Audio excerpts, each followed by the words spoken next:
What's going on, guys? We're back here again today. Welcome back to the channel Savage Panda Projects, the habitat for horsepower. So on today's video, we're going to get into another exciting discussion here. This time around, we're going to be talking about the Audi A3 versus the Audi A4. For anyone new to the channel, guys, don't forget to subscribe. We've got a lot of very exciting Volkswagen Audi content coming up very soon. As you guys saw recently, we just unveiled the latest upgrade for our Project A3 build. Of course, that being the IS38 Turbo. We've got some very exciting content, so make sure to stick around if that's something that would interest you. Now let's get into our discussion for today's video. So all right, let's talk about it. Maybe you're in the market for a new vehicle. Perhaps you're wanting a sporty luxury sedan at a reasonable price point that has some opportunity for some aftermarket support upgrades, a good balance of reliability, performance, and luxury.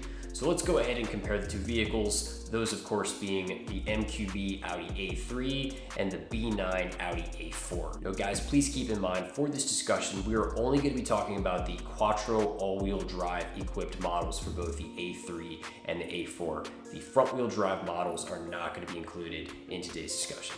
So first things first, let's talk about price. Generally speaking, we're talking used market value. At this point in time, you can typically pick up an Audi A3 Quattro for somewhere in the ballpark of around the upper teens to low to mid 20s, of course depending on trim level, mileage, condition. Whereas the Audi A4, you're typically going to find yourself somewhere mid to upper 20s, sometimes low 30s, once again depending on what the vehicle is equipped with, condition, and mileage. So pretty self-explanatory. I think both cars are pretty well valued overall for what you're getting. The Audi A3, of course, is going to be at a much more approachable budget for anybody out there that's looking to save some money. The Audi A4 typically does come with a higher sticker price, so of course the used market price tag is going to be a bit higher. So let's talk about some similarities between both platforms. Both vehicles are going to have the 2-liter turbocharged engine, pretty standard across the board for many Volkswagen and Audi models. You'll find this engine in a lot of different cars, whether it be your GTIs, your A3s, your A4s, a lot of the A6s, some of the SUVs. I would say overall it's a very tunable engine, typically very reliable. There's a lot of things you can do with these cars. So I think as far as the motor, you've got a pretty good starting point. So not too much of a difference. I will note that the Audi A4 does have the longitudinal setup as far as the placement of that engine, but other than that, very similar between both platforms. Now, as far as transmissions, both of these vehicles are going to be equipped with the DSG. It's a very popular gearbox, widely used across many different vehicles. Very quick responsive transmission. I really think that Audi has always done an outstanding job. I've always enjoyed these cars just for those quick, those punchy, just lightning fast shifts. In many cases, you will also have aftermarket support with transmission software, which I'll get to a little bit later in the video.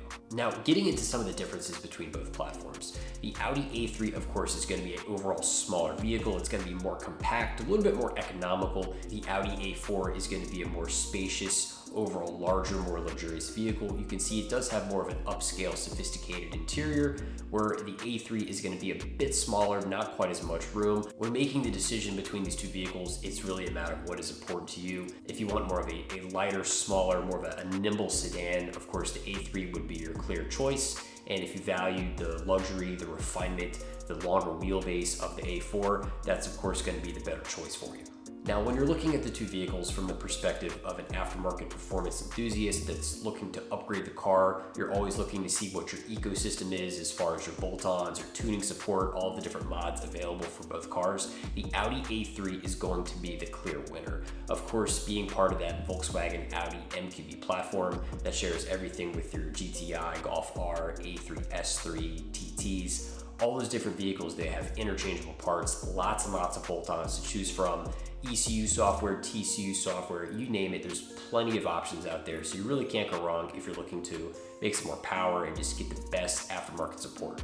You will notice on the B9 A4 platform that there really are just not that many players in the game when it comes to aftermarket support and tunability. You can take a look, APR does have a plus file as well as a stage 1 tune. Outside of that, really not that much else. It does not appear at this time that anyone's really making dedicated transmission software for the B9 A4. You can also take a look, integrated engineering. It's been coming out with a lot of products lately. You can see they do have a nice variety of bolt-ons, as well as a stage 1 and a stage 2 tune for the A4, but that's really about where the ceiling is going to be for this platform. So really, once again, it totally depends on what your intentions are here. If you're looking for something that you have a vast assortment of performance upgrades and bolt-ons, the A3 is going to be your best choice. If you're not so much focused on the performance enthusiast perspective, if having a wide variety of aftermarket upgrades is really not that high of a priority for you, then perhaps the A4 may be a better choice. It would certainly be nice to see more players in the game offer more aftermarket upgrades and support for the B9 A4, but at this point in time, options are a bit limited. I do hope that does change sometime in the near future. Now, something else to take into consideration when looking at both platforms, the Audi A3 does use a Haldex-based all-wheel drive system. The Audi A4, on the other hand, does use more of a traditional quattro all-wheel drive system. I don't personally find the Haldex all-wheel drive system to be a huge drawback. However, a lot of enthusiasts would definitely prefer a much more traditional quattro system being more full-time, but that's really not a huge deal. It just depends on what your expectations are and how you're going to drive the car. Always something to take note of when looking at the different vehicles as far as your Haldex versus your quattro. So overall conclusion, I think both the A3 and the A4 are both excellent vehicles. They're great platforms, very reasonable cars that come well equipped from factory. Really, the bottom line is it's a matter of what's important to you. If you want a fun, fast, economical, sporty car, I think the A3 is definitely a great choice. You've got more aftermarket support, better tunability, better performance upgrades. If you want more of a comfortable, spacious, luxurious sedan, of course the A4 is going to be the clear winner.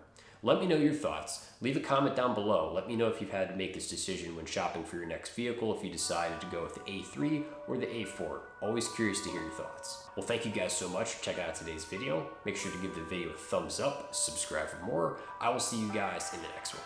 Have a great day.